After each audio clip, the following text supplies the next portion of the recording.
Hello viewers, স্বাগত এই যে সহজ ইউটিউব চ্যানেলের একটি নতুন ভিডিওতে। আমি সাধারণত আমার এই চ্যানেলে ডিএসএলআর ক্যামেরা রিলেটেড বা লেন্স রিলেটেড ভিডিওটাই বেশি দিয়ে থাকি, কিন্তু আজকে একটা অন্যরকম ভিডিও, মানে একটা টেক ভিডিও নিয়ে আপনাদের সামনে হাজির হয়েছি।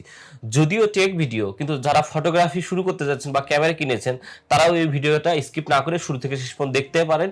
তাদের জন্য আশা করি এই ভিডিওটি খুবই হেল্পফুল হয়ে যাবে।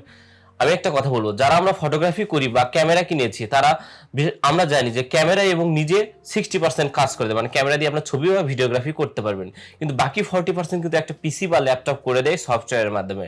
আপনারা যদি আপনার ছবিটা বা ভিডিওটা এডিটিং না করেন বা পোস্ট প্রসেসিং না করেন, তাহলে ছবিটা এবং ভিডিওটা কিন্তু দেখতে খুব একটা ভালো হবে না। আর এটা করার জন্য কিন্তু একটা ল্যাপটপ বা একটা কম্পিউটার খুবই গুরুত্বপূর্ণ, খুবই জরুরি, না হলে কাজটা করা সম্ভব না। আর এটাতে রান করার জন্য যে সফটওয়্যারগুলো, সেই সফটওয়্যারগুলো মোটামুটি ভারী। যেমন আপনারা এডিটিং করার জন্য ফটোশপ ইউজ করেন বা ভিডিও এডিটিং করার জন্য প্রিমিয়ার প্রো, দাভিন্সি রিজলভ, ফিল্মোরা, এসব সফটওয়্যার ইউজ করেন, এগুলো কিন্তু মোটামুটি অনেক ভারী। আমরা যারা ক্যামেরা কিনেছি তারা হয়তো বা এডিটিং করার সময় দেখি আমাদের পিসি বা ল্যাপটপটা গরুর গাড়ির মতো একদম স্লো, মানে আপনি একটা সফটওয়্যার ওপেন করছেন, সেটাতে কাজ করতেছেন, কাজ করে খুব একটা মজা পাচ্ছেন না। তাদের জন্য এই ভিডিওটিও গুরুত্বপূর্ণ। এটা আমি একটা সমাধান বলবো, এবং খুবই সামান্য বিষয়। আপনার পিসি বা ল্যাপটপের সামান্য একটি পার্টস চেঞ্জ করে আপনার পিসিকে একদম খুব ফাস্টার এবং কচ্ছপ থেকে আপনারা খরগোশের মতো স্পিডি করে তুলতে পারেন। তাহলে চলুন মূল ভিডিওতে। তো মূল ভিডিওতে এসে সবার আগে একটা কথা বলবো, আমরা পিসি বা ল্যাপটপে কিন্তু স্টোরেজ হিসেবে ট্রেডিশনাল যে এইচডিডি বা হার্ড ডিস্ক ড্রাইভ এটা ইউজ করে থাকি। এটারই আপডেট ভার্সন এখন নেমেছে এসএসডি বা সাটা সোলার ড্রাইভ। আর সাটা সোলার ড্রাইভের এসএসডিটাও একদম আপডেট সুপার ফাস্ট, যেটা হচ্ছে সেটা হচ্ছে এনভিএমএ এসএসডি। তো মূলত এই তিনটের মধ্যে পার্থক্য বিস্তারিত আপনাদের সাথে আলোচনা করব। প্রথমে বলে নেই, হার্ড ডিস্কের মধ্যে কিন্তু একটা ডিস্ক থাকে, এটা মুভিং করে, এই জন্য মুভিং পার্ট থাকার কারণে এটা দ্রুত নষ্ট হয়, এটাতে লাইফ টাইম কম থাকে। এটা তো মূলত আপনারা যদি নতুন একটা এইচডিডি কিনেন বা হার্ড ড্রাইভ কিনেন, তাহলে অবশ্যই এটা ওয়ারেন্টি পেয়ে যাবেন 1 থেকে 2 বছর। আর যদি অপর দিকে আপনারা যখন এসএসডি কিনবেন, এসএসডি কিন্তু শুধু মাইক্রো চিপস বা ছোট ছোট সার্কিট দিয়ে তৈরি করা থাকে। বিশেষ করে আমি দেখাবো, আপনারা মেমোরি কার্ড বা পেন ড্রাইভ ইউজ করেন, পেন ড্রাইভ যদি নষ্ট হয় খুলে দেখবেন ভিতরে একটা ছোট মানে কালো একটা সার্কিট আছে। এই সার্কিটের মধ্যেই এই এসএসডির মধ্যে ছোট ছোট বেশ কয়েকটা সার্কিট দিয়ে এই স্টোরেজটা তৈরি করা থাকে। এর জন্য এর মধ্যে কোনো মুভিং পার্ট নেই, এর জন্য এটা লাইফ টাইমটাও বেশি। মূলত আপনারা যদি এসএসডি কিনেন, এসএসডির ওয়ারেন্টি 3 থেকে 4 বছর পেয়ে যাবেন। ঠিক এই একই টেকনোলজি খাটিয়ে আপনার এনভিএমই এসএসডি তৈরি করা হয়েছে, কিন্তু এনভিএমই এসএসডির যে চিপসগুলো আছে এটি একটু আরও বেশি আপডেটেড এবং খুব বেশি সুপার ফাস্ট এটা তৈরি করা হয়েছে। এটাও মুভিং পার্ট নাই এবং এটা লাইফ টাইম আরও বেশি পেয়ে যাবেন, 5 থেকে 6 ইয়ার্স ওয়ারেন্টি থেকে থাকে নতুন কিনলে। এরপরে বলি, মুভিং পার্ট থাকার কারণে কিন্তু এইচডি বা হার্ড ডিস্ক ড্রাইভ একটু ওভারহিট হয় এবং কাজ একটু স্লো করে এবং বেশি দীর্ঘদিন চলে। এর মধ্যে ফাইল বা কোনো স্টোরেজ থাকলে সেটা ক্রপটেড হয়ে যেতে পারে। কিন্তু অপরদিকে স্টোরেজ দিক দিয়ে এসএসডি কিন্তু আগিয়ে, কারণ কি এসএসডি হচ্ছে আপনারা কোনো মুভিং পার্ট না থাকার কোনো ওভারহিটের প্রবলেম নাই বা কোনো নষ্ট হওয়ার খুব একটা বেশি প্রবলেম নয়। ঠিক একই টেকনোলজিতে আপনার এনভিএমএটাও কাজ করে বা এনভিএমএ এসএসডিও কাজ করে। এরপরে বলবো আপনার রিড রাইট স্পিডের কথা। একটা ট্রেডিশনাল এইচডিডি বা হার্ড ডিস্ক ড্রাইভে রিড স্পিড বা রাইট স্পিড থেকে 50 থেকে 120 এমবিপিএস। অপরদিকে আপনারা একটা এসএসডিতে মানে সাটা সোলার ড্রাইভে রিড স্পিড পেয়ে যাবেন সর্বোচ্চ 250 থেকে 300 এমবিপিএস পর্যন্ত, মানে প্রায় এইচডিডি 2 গুণ। অপরদিকে আরও এর চেয়েও সুপার ফাস্ট হচ্ছে এনভিএমই এসএসডি। এটাতে রিড রাইট স্পিড আপনারা পেয়ে যাবেন 400 থেকে 500 এমবিপিএস। আর যদি একদম ভালো ব্র্যান্ডের, যেমন স্যামসাং এর ইভো প্রো প্লাস আছে, এসব ব্র্যান্ডের যদি নিতে পারেন তাহলে এটা প্রায় 1500 থেকে 2000 এমবিপিএস স্পিড। তার মানে বুঝতেই পারছেন, আপনাদের কম্পিউটারে যদি এইচডিডি বা হার্ড ডিস্ক ড্রাইভ থেকে থাকে তাদের চেয়ে প্রায় 4 গুণ স্পিড দেবে এই এনভিএমই এসএসডি বা এসএসডি কার্ডগুলো। এরপর বলবো বুটিং টাইম, মানে আপনার পিসি বা ল্যাপটপে চালু হতে যে টাইমটা নেয় এটা বলা হয় বুট টাইম। এই টাইমটা বলবো হার্ড ড্রাইভ সাধারণত 30 থেকে 40 সেকেন্ড লেগে থাকে, আর এসএসডিতে আপনারা পেয়ে যাবেন একটা কম্পিউটার বা ল্যাপটপ চালু হইতে 12 থেকে 15 সেকেন্ডের মধ্যে চালু হয়ে যাবে। আর যদি আপনার এনভিএমই এসএসডি লাগান, মানে এটা এনভিএমই এসএসডি যদি লাগান, তাহলে আপনার বুটিং টাইমটা আরও কম হবে, প্রায় 7 থেকে 10 সেকেন্ডের মধ্যে আপনার কম্পিউটারটি রেডি হয়ে যাবে। এরপরে পার্থক্য, এসএসডিতে আপনারা বা এনভিএমই এসএসডিতে যেসব অ্যাপ্লিকেশন চালাবেন, বিশেষ করে প্রিমিয়ার প্রো, ফটোশপ যারা এডিটিং করবেন, বিশেষ করে ফটোগ্রাফার, তাদের কিন্তু সেই অ্যাপ্লিকেশনগুলো অনেক ভারী হয়ে থাকে। এই জন্য এই সফটওয়্যারগুলো প্লে হইতে বা ওপেন হইতে বা কাজ করতে সবচেয়ে আমি রিকমেন্ড করবো আপনার এসএসডি বা এনভিএমই এসএসডিটা লাগাইতে পারেন।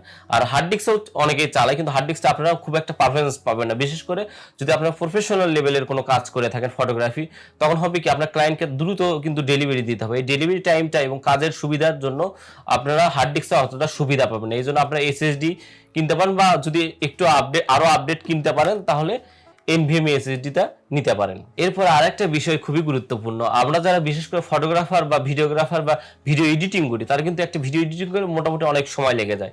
এই বিষয়ে বলবো, আপনি এইচডিডি যদি আপনার কম্পিউটার বা ল্যাপটপে ইউজ করেন তাহলে পাওয়ার কনজিউম একটু বেশি হবে, মানে আপনারা দেখবেন যে বিদ্যুৎ একটু বেশি খরচ হবে, এবং কম্পিউটার যদি লং টাইম যখন এডিটিং করবে তখন বিদ্যুৎটা খরচ বেশি হবে। আর অপরদিকে আপনার যদি এসএসডি বা এনভিএমই লাগে থাকে আপনার পিসি বা ল্যাপটপে, তাহলে অবশ্যই আপনার পাওয়ার খরচটা অনেক কম হবে বা বিদ্যুৎ খরচটা অনেক কম হবে, এদিকেও আপনার সাশ্রয় হতে পারবে। এরপরে বলবো, এখন দামের তুলনায় এইচডিডি গুলো সাধারণত একটু কম দামের হয়ে থাকে, মানে 1 টেরাবাইট স্পেসের যদি একটা এইচডিডি নিতে চান তাহলে আপনারা 3500 টাকার মধ্যেই পেয়ে যাবেন।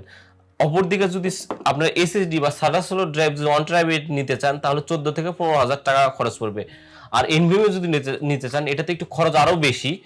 এনভিএমইতে মূলত 1 টেরাবাইট 20 থেকে 22,000 টাকা আপনার খরচ পড়ে যাবে ব্র্যান্ডের গুলো নিতে।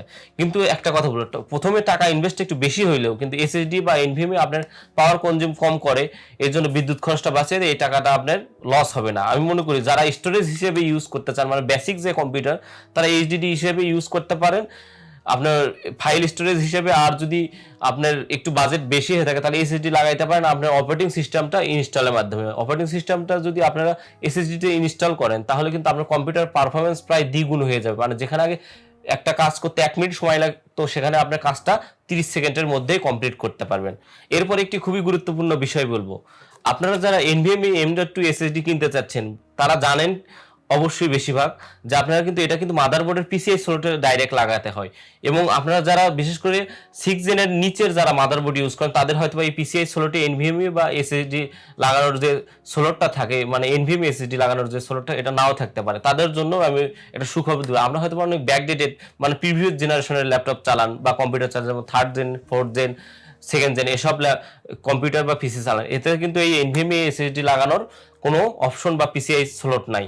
কিন্তু আপনার এসএসডি এই 60টা স্লট এসএসডি কিন্তু এই 60টা পোর্ট আছে এটা দিয়ে লাগাইতে পারেন, কিন্তু এনভিএমইও কিন্তু লাগাইতে পারেন। আমি এর জন্য একটা আপনাদের জন্য যারা বিশেষ করে ব্যাকডেটেড কম্পিউটার বা ল্যাপটপ চালায় তাদের জন্য একটা কথা বলবো, রিকমেন্ডেশন দেব, আপনারা এরকম পিসিআই কনভার্টার কিনতে পারেন। এই পিসিআই কনভার্টারটার মাধ্যমে আপনার পিসিআই স্লট লাগে এখানে কিন্তু এনভিএমইটা লাগাইতে পারেন, মানে আপনার যদি 4th জেনের একটা মাদারবোর্ডের কম্পিউটার হয়ে থাকে সেখানেও আপনারা এনভিএমই এর সুবিধাটা পাবেন খুব ভালোভাবে।